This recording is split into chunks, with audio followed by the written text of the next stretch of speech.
At his high school reunion, Markus Weber walked in like a man craving applause, one hand on his glamorous new wife's back, the other on her perfectly rounded baby bump. He declared loudly, "We're expecting a son. This is what a real marriage looks like." Every word was aimed like a bullet at his ex-wife, Lisa, standing quietly by the punch bowl. People laughed with him. Whispers spread. Pitying glances drifted toward Lisa. The woman he'd left behind, the one he blamed for their childless marriage. Markus thought he had already won. Until the doors burst open. A panicked young babysitter pushed in a massive stroller.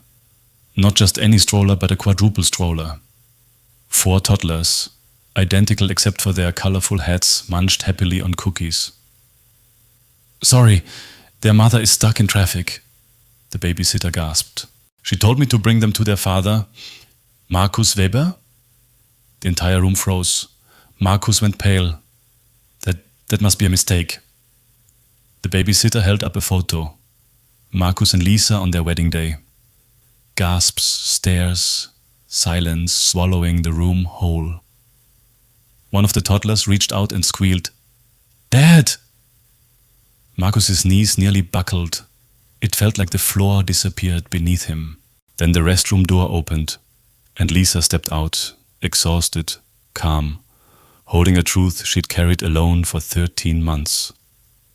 "They're yours," she said softly. "And you would have known if you hadn't cut me out of your life."